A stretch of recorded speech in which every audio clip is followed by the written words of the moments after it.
الموضوع ديال اليوم غيكون مهم بزاف، غنستافدوا منه حيت غنجاوب على سؤال: كيفاش الناس قدراتها العقلية عادية كتنجح وناس ذكية بزاف وما كتقدرش تنجح.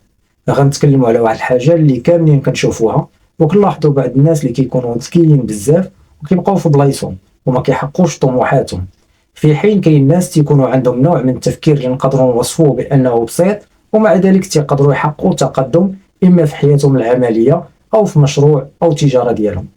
كنظن بأنه بزاف فينا جاو مع التساؤل ملي كيشوفوا شي ناس سواء كيعرفوهم، سواء الناس كيبانوا في السوشيال ميديا أو ناس خدامين معاهم وشادين وضعيات مهنية أحسن من ناس أخرين.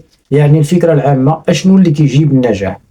الإنسان اللي جاوبت على هذا السؤال سميتها أنجيلا داكوورت، وقبل ما نتكلموا على كتابها اللي كيلخص كيفاش انتقلت من التشكيك في القدرات ديالها حتى ولات مرجع عالمي في سيكولوجيا النجاح، نبداو مع القصة ديالها.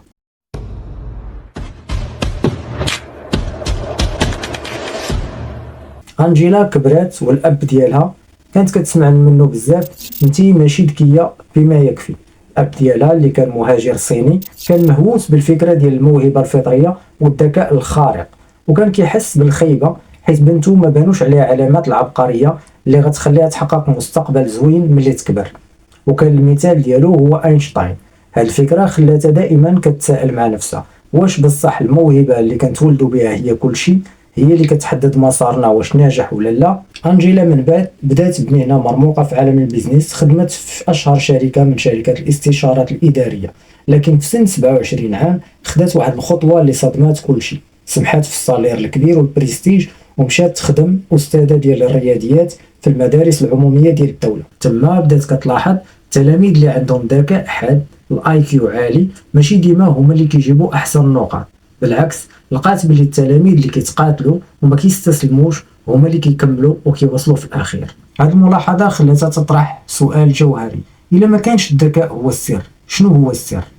رجعت للجامعه ودخلت علم النفس بسيكولوجي، وبدات كتبحث على جواب لسؤال كبير: شنو هو العامل الحقيقي ديال النجاح؟ دارت ابحاث معمقه على فئات مختلفه من الطلبه ديال الاكاديميه العسكريه في ويست بوينت، وهي مؤسسه كتختار افضل الطلبه المتفوقين في الدراسه، نقاط عاليه في المات، لياقه بدنيه عاليه، على الرياضيين كذلك، على رجال الاعمال، وحتى على مندوبي المبيعات وغيرهم. ومن هنا خرجت بمفهوم سميتو جريت. فاشنا هو هذا جريت؟ جريت نقدروا نترجموه بالعزيمه او الشغف طويل الامد او المثابره. في عام 2013 أنجيلا ربحت جائزة ماك آرثور. هذه الجائزة معروفة باسم منحة العبقرية. البنت اللي باباها كان كيقول لها انت ماشي ذكية بشكل كافي ولات دابا معترف بها رسميا كعبقرية، حيت شرحت للعالم بلي العبقرية ماشي هي أهم حاجة.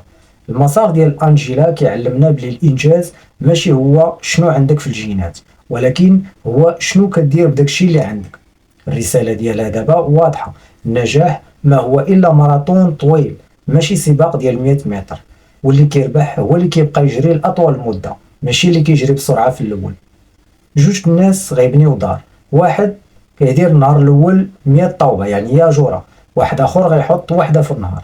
حنا كاملين كنبداو ب100 ياجورة ومن بعد كنعياو، والدار كيبنيها اللي كيحط ياجورة في النهار. أنجيلا طفلة تقال لها ماشي عبقرية، ولات رسميا عبقرية. الرسالة ديالها اليوم في الحياة هو تستعمل علم النفس باش تعاون الأطفال ينجحوا ويزدهروا. أنجيلا كتأكد من خلال المسار ديالها أن النجاح ماشي مرتبط غير بالإمكانيات اللي تولدنا بها، ولكن مرتبط أكثر بشنو كنديرو حنا بهذه الإمكانيات. شحال عندنا ديال الشغف وشحال عندنا ديال الصبر وديال المثابرة باش نوصلوا ونحققوا أحلامنا مهما لقينا من صعوبات في طريقنا. مازال غنتكلموا على هذه المواضيع في الاسابيع الجايه، وغادي نبداو واحد الكونسيبت ديال الموشن جرافيك، يعني فيديوهات غتكون متنوعه على شكل رسوم. نتمنى تعجبكم. نتلاقاو في الحلقه الجايه. Goodbye.